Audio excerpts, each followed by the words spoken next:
Welcome to BA cracker YouTube channel.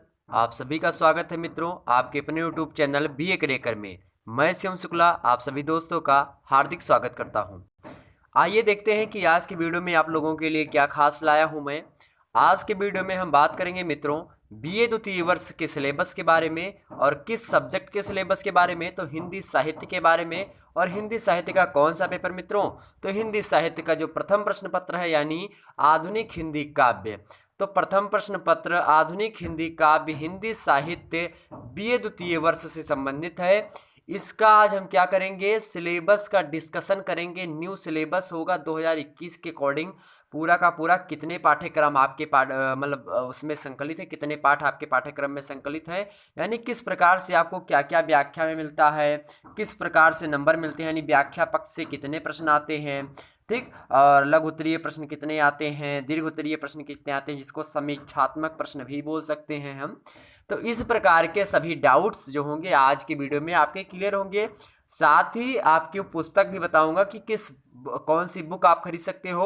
अगर book नहीं खरीदना चाहते तो आप सीरीज वगैरह जो आती है या फिर आपके जो नोट्स आते हैं आपके यूनिवर्सिटी से रिलेटेड उसको आप ले लेंगे, ठीक है। तो उसमें कोई दिक्कत आपको नहीं होनी चाहिए। तो प्रथम प्रश्न के अंतर्गत क्या पढ़ते हैं हम, आधुनिक हिंदी काव्य।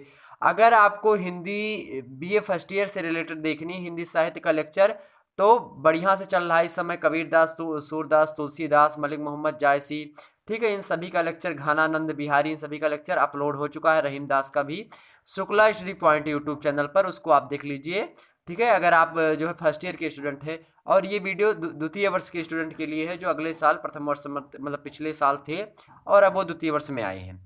आइए बिना समय गंवाए हम बात कर लेते हैं बीए द्वितीय वर्ष के सिलेबस को, हिंदी साहित्य के प्रथम प्रश्न पत्र वाले, ठीक है। चलिए देखेंगे भाई, यहाँ पे देखिए बीए द्वितीय वर्ष हिंदी साहित्य का क्या है ये पाठ्यक्रम को इंग्लिश में सिलेबस बोलते हैं। और सिलेबस की बात करें तो किसका है, प्रथम प्रश्न पत्र का सिलेबस है। और आधुनिक हिंदी काव्य के नाम से प्रथम प्रश्न पत्र आपका जाना जाता है। देन द्वितीय प्रश्न पत्र जो आपका होता है मित्रों, द्वितीय प्रश्न पत्र होता है आपका वो होता है हिंदी कथा साहित्य एवं नवीन गद्य विधाएं, जिसमें आपको कहानीकार निर्धारित जो होंगे आपके पाठ्यक्रम के अकॉर्डिंग उनको पढ़ना होता है। निर्धारित उपन्यासकार क्या, उसमें दो ही उपन्यास आपको देखने होते हैं, या तो कर्मभूमि से प्रश्न आता है जो प्रेमचंद का लिखा हुआ है, या फिर त्यागपत्र से आता है जो जयेंद्र कुमार के द्वारा लिखित है, ठीक है। और फिर कहानी जो है उसके बाद में निर्धारित जो नवीन गद्य विधाएं हैं उसमें रेखा चित्र, संस्मरण, आत्मकथा, यात्रा वृत्त, डायरी, जीवनी, साक्षात्कार इत्यादि हो जाते हैं। तो वो मैं अगली वीडियो में उसका सिलेबस आपको प्रोवाइड करूंगा इस यूट्यूब चैनल पे, ओके। तो आपको ये देख लेना है, ये प्रथम प्रश्न पत्र का सिलेबस होगा एंड द्वितीय प्रश्न पत्र का सिलेबस जो होगा द्वितीय प्रश्न पत्र का वो अगली वीडियो में आएगा, ओके। आइए चर्चा करते हैं मित्रों। देखेंगे आप यहाँ पे अंक विभाजन की थोड़ा बात कर लें तो अंक विभाजन में किस प्रकार से प्रश्न होते हैं, जैसे कि कुल मिलाकर के पूर्ण अंक जो होता है आपका वो 100 नंबर का होता है। पूर्ण अंक मीन्स होता है कि पूर्ण रूप से कितने नंबर का प्रश्न आपसे पूछा जाएगा पेपर में। तो पेपर में दोस्तों पूछा जाएगा 100 नंबर, और 100 नंबर का प्रश्न किस कैटेगरी से पूछा जाएगा, मतलब किस तरीके से उसको विभाजित किया गया है, वो कैटेगरी आप यहाँ पे देख लेंगे। जैसे कि व्याख्या को रिलेटेड, मतलब व्याख्या करने से, जैसे कि आप मान लिया मैथिली शरण गुप्त की कविता लेंगे, मातृभूमि मेरी कुटिया में राजमोहन भवन मन भाया, या फिर आप ले सकते हो बेदने तू भी भली बनी, दरसो परसो घन बरसो, या जैसे शंकर प्रसाद के लज्जा सर्ग से। तो ये सारी कविताएं आपके पाठ्यक्रम में संकलित होंगी। तो उन कविताओं की व्याख्या आपको करनी होती है। कुछ कविताओं की जो है पंक्तियां आपको दे देगा प्रश्न पत्र में, और उसकी आपको व्याख्या करनी होगी। दोस्तों आपको प्रश्न पत्र कैसा आता है उसको दिखाने के लिए मैं जो 2020 का प्रश्न पत्र है या 2019 का जो 2019 का जो प्रश्न पत्र है उन सभी को मैं प्रोवाइड करवाऊंगा। साथ ही मॉडल पेपर आपको मिलते रहेंगे, ठीक है। मॉडल पेपर में डालता रहूंगा किस प्रकार के प्रश्न बनते हैं। मॉडल पेपर मीन्स होता है कि किस प्रकार का पेपर आता है, ठीक है। मॉडल क्वेश्चन पेपर करेंगे कि किस प्रकार से क्वेश्चन पूछे जा सकते हैं, गेस पेपर में भी लाऊंगा, ठीक है। तो चिंता करने की कोई बात नहीं है, आप बुक नहीं खरीद सकते कोई दिक्कत नहीं है। आप अपनी सीरीज वगैरह जो आती होगी इजी नोट्स अपने यूनिवर्सिटी की ले लीजिएगा। आप तुरंत बताएंगे कमेंट में कि भैया ये मेरे सिलेबस में या मेरे पाठ्यक्रम में, उसमें पाठ्यक्रम थोड़ा बहुत दिया रहता है आपका, उसमें देखेंगे अगर आपके कभी वगैरह इसमें मैच नहीं खा रहे हैं, हो सकता है एक यूनिवर्सिटी में इधर उधर हो सकता है कि कुछ में ये हो कुछ में वो हो, तो उनको भी आप बता देंगे तो मैं उनका भी आपको लेक्चर प्रोवाइड करवा दूंगा, ठीक है। तो उसमें दिक्कत की कोई बात नहीं। मेरा नंबर है 9161936062, इस पर आप SMS कर देंगे और एसएमएस करेंगे, व्हाट्सएप पे एसएमएस करेंगे, मैं जो है वो समझ जाऊँगा कि आपको किस प्रकार का लेक्चर चाहिए। उस पे मैं अगर ज़्यादा जो है रिक्वायर्ड आती तो मैं उस पे वीडियो बनाने का प्रयास बिल्कुल करूँगा। ओके, तो व्याख्या प्रश्न को लेकर के 3 पूछे जाते हैं और 3 प्रश्न जो होते हैं 10-10 नंबर के होते हैं और 3 प्रश्न जो होते हैं 10-10 नंबर के होते हैं और कुल मिलाकर के 30 नंबर आपके व्याख्या से पूछे जाते हैं। अब लघु उत्तरीय प्रश्न पूछा जाता है तो उनकी संख्या 5 होती है, 5 लघु उत्तरीय प्रश्न पूछे जाते हैं जो कि अथवा अथवा करके होंगे। जैसे एक में पूछ लिया, मान लिया अगर मैं बताऊं, पूछ लिया कि गुप्त जी सच्चे अर्थों में राष्ट्रवादी कवि हैं, स्पष्ट कीजिए। अथवा करके पूछ लिया जाता है कि कामायनी को छायावाद की सर्वोत्कृष्ट रचना कहा जाता है तो क्यों कहा जाता है, समझाइए इसको। या फिर ऐसे और दूसरा पूछ लिया कि प्रसाद की प्रेम भावना पर प्रकाश डालिए। अथवा करके पूछ लिया कि गुप्त की धार्मिक दृष्टि पर संक्षिप्त प्रकाश डालिए। तो इस प्रकार से प्रश्न पूछे जाते रहते हैं। ओके, तो आपको चिंता करने की कोई बात नहीं है, ठीक है। मैं हूं आपके साथ जब तक Shukla IT point and BA cracker है, कोई दिक्कत की बात है नहीं, बिल्कुल आप हमारे साथ जुड़े हैं। पास कराने की गारंटी मैं आपको ले लेता हूं। अगर आप कुछ भी नहीं पढ़ते हैं, अगर मेरा लेक्चर ही देखते हैं तो आप पास बहुत अच्छे नंबर से हो सकते हैं, लगभग 50+ होंगे आप। मैं झूठ नहीं बोलता बिल्कुल भी, क्योंकि बहुत सारे लोग हैं जो कहते हैं कि बस ये वीडियो 14 मिनट की वीडियो में आप 100% पूरा नंबर दिलवा देते हैं। अरे भैया, ऐसी कोई ट्रिक और ऐसी कोई संस्था नहीं जो कि ये बता देती है कि पेपर में ये प्रश्न पूछे जाएंगे। लेकिन आप अगर देखेंगे गेस मेरा, तो पिछले पेपर में आपने जो मॉडल पेपर हमारा देखा होगा BA फर्स्ट ईयर का सोशियोलॉजी का, BA फर्स्ट ईयर का हिंदी साहित्य का, उनमें से आप देखेंगे जैसे हमने उसमें अगर 50 क्वेश्चन दिए हैं या फिर 35 क्वेश्चन दिए हैं तो उनमें से 20 से 25% जरूर पूछ ही लिए गए हैं एग्जाम में। आप देखेंगे उठा करके, अगर 100 प्रश्न आपको पढ़ने हैं, 100 में से 25 से 30 प्रश्न आपके आ जा रहे हैं एग्जाम में, तो बहुत बड़ी बात है मित्रों। लेकिन अगर कोई 14 मिनट में, हम कहें 14 मिनट में आपको बता के पूरा धारोधार कर देंगे, तो ऐसा बिल्कुल भी नहीं, बिल्कुल ट्रस्ट मत करिएगा। आप अगर हमारे साथ जुड़े हैं तो आपको अच्छी से अच्छी तैयारी अकॉर्डिंग टू आपके सिलेबस के मैं प्रोवाइड करवाता रहूंगा लेक्चर। तो बिल्कुल चिंता करने की बात नहीं, अभी सब्सक्राइब करें हमारे चैनल को और आप हमसे जुड़ जाइए। या फिर हमारे व्हाट्सएप नंबर पे आप एसएमएस कर सकते हैं।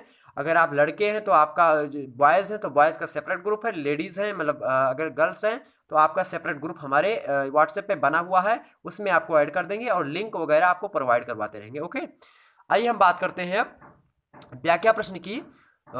लघु उत्तरीय प्रश्न तो हो गया, 5 होते हैं और प्रत्येक प्रश्न का नंबर जो होता है 8-8 नंबर के होते हैं। ओके, दीर्घ उत्तरीय प्रश्न जो समीक्षात्मक प्रश्न होते हैं वो 2 क्वेश्चन आते हैं और 2 क्वेश्चन मतलब आपको लिखना होता है, जबकि 5 प्रश्न होते हैं पूछे जाते हैं। उन 5 में से 2 को आपको कैटेगराइज होता है, उसको करना होता है।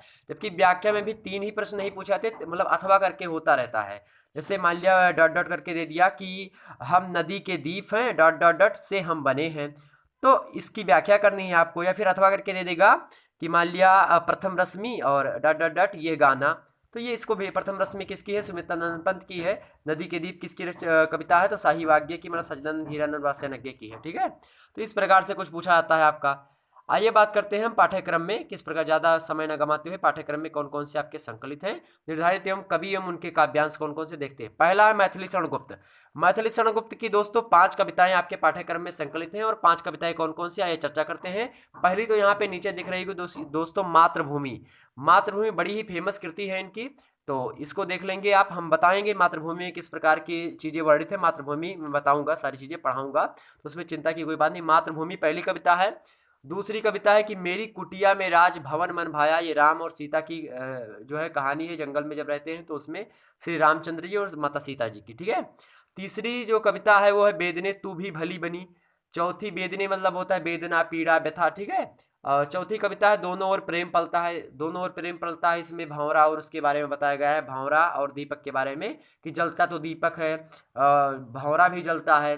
कहने का आशय ये है कि इसको लेकर के बताया गया कि लक्ष्मण और उर्मिला जी, तो लक्ष्मण जो है तब वन में हैं, रामचंद्र जी के साथ जो है सारी चीज़ें कर रहे हैं, लेकिन उर्मिला का वियोग किसी ने नहीं लिखा, तो उर्मिला के वियोग के लिए यहाँ पे सारी चीज़ें बताई गई। मैथिली शरण ने बताया है कि दोनों ओर प्रेम पलता है। उर्मिला भी प्रेम के लिए अपने आप को न्यौछावर करती है और वेदना का बाढ़ सहती है, और लक्ष्मण जी भी। ठीक है, और दरसों परसों घन बरसों, ये 5वीं कविता है मैथिली शरण गुप्त जी की। ठीक है, अब दूसरा जो आपके पाठ्यक्रम में संकलित हैं कविवर, वो है जयशंकर प्रसाद जी। जयशंकर प्रसाद जी ऐतिहासिक नाटककार, ऐतिहासिक कहानीकार इत्यादि हैं, बहुत सारे। इन्होंने 47 वर्ष की अवस्था में इनका देहांत हो जाता है, लेकिन फिर भी ये एक छाप छोड़ जाते हैं हिंदी साहित्य में इनका स्थान प्रसाद पंत निराला और महादेवी वर्मा ये सब स्तंभ हैं छायावाद के। ठीक है, तो लज्जा सर्ग से इनके लज्जा सर्ग आप में संकलित है आपके पाठ्यक्रम में। तीसरे हैं सुमित्रा नंदन पंत, और सुमित्रा नंदन की 5 कविताएं आपके पाठ्यक्रम में संकलित हैं। वो 5 कविताएं हैं मित्रों। पहली है प्रथम रश्मि। प्रथम रश्मि का हिंदी में मीनिंग होता है सूर्य की पहली किरण। ठीक है, दूसरी नौका विहार। नौका विहार मीन्स होता है नाव में जो है यात्रा करना। ठीक है, उसमें नाव में यात्रा करते समय किस प्रकार से प्रकृति का सौंदर्य चित्रण है। प्रकृति के सुकुमार कवि हैं सुमित्रानंदन पंत। तो सुमित्रानंदन पंत ने उसका जो है प्रकृति से जोड़ करके नौका विहार को रिलेटेड करके बताया गया है। परिवर्तन, किस प्रकार से परिवर्तन हो रहा है प्रकृति में, उसको बताया। चौथा है आह धरती कितना देती है, कितना धन देती है, मतलब देखेंगे तो खनिज वगैरह भी यहीं से निकलता है, खलिहान सारी चीज़ें, मतलब पेड़ पौधे। ठीक है, उसके अंदर बहुत सारी फसलें हैं, वो सारी चीज़ें क्या देती है, धरती देती है। तो उसके ऊपर लिखा है सुमित्रानंद पंत ने ताज है। ठीक है, 5वीं कविता। अगला है आपके अगले हैं सूर्यकांत त्रिपाठी निराला जी। सूर्यकांत त्रिपाठी निराला की भी 5 कविताएं आपके पाठ्यक्रम में संकलित है। पहली कविता है जूही की कली। जूही की कली, जूही एक पुष्प होता है, उसकी कली के बारे में यहाँ पे चर्चा करी गई है। दूसरा है बादल राग। बादल राग की बादल किस प्रकार से बरसता है, मतलब बादल राग में झरझर निर्झर ऐसे कुछ है। ठीक है, तो उस पर हम चर्चा करेंगे। बादल राग 1 शामिल है। तीसरा है कि जागो फिर एक बार, इसका भी 1 शामिल है। चौथा है दान, और 5वां है स्नेह निर्झर बहेगा। तो ये 5 कविताएं सूर्यकांत त्रिपाठी निराला जी की आपके पाठ्यक्रम में संकलित है मित्रों के। 5वें कवि आपके निर्धारित हैं, वो है रामधारी सिंह दिनकर जी। रामधारी सिंह, उनका उपनाम है दिनकर। सूर्यकांत त्रिपाठी, इनका उपनाम है निराला। सुमित्रानंदन पंत, इनका उपनाम है प्रकृति के सुकुमार कवि। जयशंकर प्रसाद, जयशंकर प्रसाद को हम जो है बोल सकते हैं अल्पायु के कवि हैं ये। वैसे इनका पूरा छायावाद के प्रवर्तक माने जा सकते हैं ये। उसके बाद में इनको मैं बता सकूं तो जयशंकर प्रसाद जी जो थे वो छायावाद के स्तंभ है। ठीक है, तो छायावाद के स्तंभ है ये, एक स्तंभ में से। अगले हम रामधारी सिंह दिनकर की बात करें तो इनकी भी 5 कविताएं आपके पाठ्यक्रम में संकलित हैं। पहली है जनतंत्र का जन्म। तो ये भैया रामधारी सिंह दिनकर ये बड़े ओज के कवि हैं। इनको ओज कवि के नाम से भी जाना जाता है रामधारी सिंह दिनकर को। तो ये बड़े ही जो है ओज कवि हैं, और ये जो है राजनीतिज्ञ भी रहे हैं, राजनीति से भी रिलेटेड थे, और अच्छे अच्छे मतलब समाज को, युवाओं के प्रति इनका जो है व्यंग्यात्मक नहीं बोल सकते, मतलब एक उत्सुकता भरा वीर रस की प्रवृत्ति इनके अंदर भरी हुई है पूर्ण रूप से। परशुराम की प्रतीक्षा, नेताओं को व्यंग किया है, 3रा नंबर कविता है। और चौथी कविता है आलोक धनुआ। ये इनकी पढ़ेंगे जब आप रसमरथी जब पढ़ेंगे आप, तो उसमें कर्ण का संवाद, कर्ण कृष्ण संवाद, दुर्योधन का संवाद, हाँ हाँ दुर्योधन वाद हो जाए। ठीक है, इस प्रकार से होता है। तो आगे हम बढ़ेंगे और अगले आपके निर्धारित पाठ्यक्रम में, और चौथा आलोक धनुआ, 5वां है अभिनव मनुष्य। कुरुक्षेत्र का जो 6वां सर्ग है उसमें अभिनव मनुष्य के नाम से आपके पाठ्यक्रम में संकलित है। 6वें जो निर्धारित पाठ्यक्रम में आपके हैं मित्रों वो है साहिवाग्य, मतलब सच्चिदानंद हीरानंद वत्सयन अज्ञे। अज्ञे इनका उपनाम है। और देखेंगे तो अज्ञे जी जो है तार सप्तकों का प्रकाशन भी किया है। ठीक है, और प्रयोगवाद शायद जो है प्रगतिवाद या प्रयोगवाद के प्रवर्तक भी हैं। इसको क्लियर कर लीजिएगा आप, अभी हमारे ध्यान नहीं है। ठीक है, सॉरी उसके लिए, प्रयोगवाद शायद है तो देख लीजिएगा आप। तो पहली कविता इनकी है नदी के दीप, आपके पाठ्यक्रम में संकलित है। दूसरी है कलगी बाजरे की, जो बाजरे के ऊपर कलगी लगी होती है, मतलब ऊपर की, उसके बारे में है। नदी के दीप, नदी में किस प्रकार से दीप है और दीप पे किस प्रकार की सारी चीजें बताई गई हैं प्रकृति को लेकर के। नया कवि आत्म स्वीकार, 3री कविता शामिल है। सामग्री का नैवेद्यान, सामग्री मीन्स होता है रानी या सम्राट की पत्नी होता है सामग्री, तो उसका नैवेद्य दान, नैवेद्य मीन्स होता है प्रसाद। तो ठीक है, शर्करा घृत समायुक्तम नैवेद्यम निवेदयामि। आप संस्कृत में श्लोक पढ़ते हैं कि पंचामृतम पयोनीतम पयोदधि घृतम मधु शर्करा च समायुक्तम मधुरम स्वाद चोत्तमम उपहारम समायुक्तम नैवेद्यम निवेदयामि। जब किसी भगवान या आप किसी जो भी धर्म मानते हैं उनके पास जाते हैं तो कुछ मीठा फल, शर्करा, पंचामृत इत्यादि जो होता है, दही, दुग्ध, घृत, मधु, इन सभी केसर वगैरह लेकर के मिला करके आप जाते हैं, उनको चढ़ाने रहते हैं, उनको अर्पित करते हैं, निवेदित करते हैं। तो नैवेद्य उसी को कहा जाता है, यानी प्रसाद जिसको बोला जाता है। ठीक है, तो नैवेद्य को पहले निवेदित किया जाता है, जब भगवान उसको एक्सेप्ट कर लेते हैं तो वो आपका क्या बन जाता है, प्रसाद हो जाता है। और वही प्रसाद जब आप में सभी लोग वितरण करते हैं, वही लोग प्रसाद खाते हैं, तो प्रसाद क्या होता है, वही फल देता है। ठीक है, तो प्रसाद आवश्यक होता है। तो वही जो सामग्री है, जो सम्राटी है, मतलब सम्राट की पत्नी है वो आती है, बुद्ध से रिलेटेड है क्योंकि ये बौद्धिस्ट भी रहे हैं सच्चिदानंद वात्स्यायन जी। अगला है कि 5वीं कविता है हिरोशिमा। हिरोशिमा आपको पता होगा जापान का एक शहर है। जापान में अमेरिका के द्वारा बम गिराया गया था, जो परमाणु बम, ठीक है, परमाणु बम गिराया गया था, तो उसमें जो है बहुत सारी हानि हुई थी, तो उसमें वही इसी पे लिखा है हिरोशिमा, ठीक है। और जबकि नागासाकी पे भी गिरा था, तो हिरोशिमा नागासाकी पे बम गिरा था द्वितीय विश्व युद्ध के दौरान 1945 के लगभग में। ओके, आप पाठ्य पुस्तक इसके लिए आप आधुनिक कविता पाठक पुस्तक ले सकते हो और उसमें जो है ये सारी कविताएं आपको मिल जाएंगी द्रुत पाठ के रूप में। और दोस्तों ध्यान रखेंगे, जब भी आप कोई पाठ्यक्रम पढ़ रहे होंगे हिंदी साहित्य का, तो उसमें एक छोटे कवि होते हैं, द्रुत पाठ के रूप में आप में शामिल होते हैं। द्रुत पाठ के रूप में छोटे कवि नहीं बोल सकते आप इनको, लेकिन आपके पाठ्यक्रम के अकॉर्डिंग देखा जाए तो इनसे प्रश्न कम पूछे जाते हैं। इनसे प्रश्न पूछे जाते हैं, इन कवियों में से प्रत्येक पर केवल जो है लघुत्तरीय प्रश्न ही पूछे जाएंगे। व्याख्या तथा दीर्घोत्तरीय प्रश्न मूल पाठ से पूछे जाते हैं, ठीक है। और मूल पाठ आपके कितने हैं? 6 हैं। 6 में कौन कौन से? हमने फिर से एक बार बता दें, मैथिली शरण गुप्त पहले, दूसरे जयशंकर प्रसाद, तीसरे सुमित्रानंदन पंत, चौथे सूर्यकांत त्रिपाठी निराला, 5वें हैं रामधारी सिंह दिनकर, 6वें हैं सच्चिदानंद हीरानंद वात्स्यायन। अब ये 6 तो है मूल, इनसे व्याख्या भी पूछी जाएगी, लघुत्तरीय प्रश्न भी आएंगे, दीर्घोत्तरीय प्रश्न भी आएंगे। अब बच रहे हैं आपके जो है केदारनाथ अग्रवाल, त्रिलोचन शास्त्री और सुदामा प्रसाद पांडे, जिनको धूमिल उपनाम इनका जाना जाता है, ठीक। तो इनसे प्रश्न किस प्रकार से पूछे जाएंगे? लघुत्तरीय प्रश्न इनसे पूछे जाते हैं, ठीक है। तो ये बात ध्यान रखेंगे, इनसे लघुत्तरीय प्रश्न ही केवल पूछे जाएंगे। व्याख्या और विस्तृत उत्तरीय प्रश्न यानी समीक्षात्मक प्रश्न यानी दीर्घ उत्तरीय प्रश्न इनसे नहीं पूछे जाएंगे। तो बिल्कुल चिंता करने की बात नहीं है दोस्तों, ठीक है। तो इतना आपका पाठ्यक्रम था, आपने पाठ्यक्रम को समझा, जाना, परखा।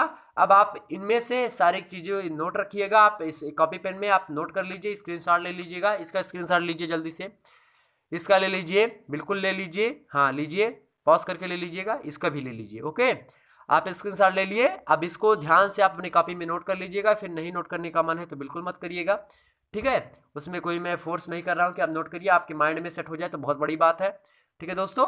अब चलते हैं हम, तो आपका पाठ्यक्रम संकलित समाप्त हो चुका है और आपके पाठ्यक्रम में जितने भी शामिल थे उनको हमने बता दिया, ठीक है।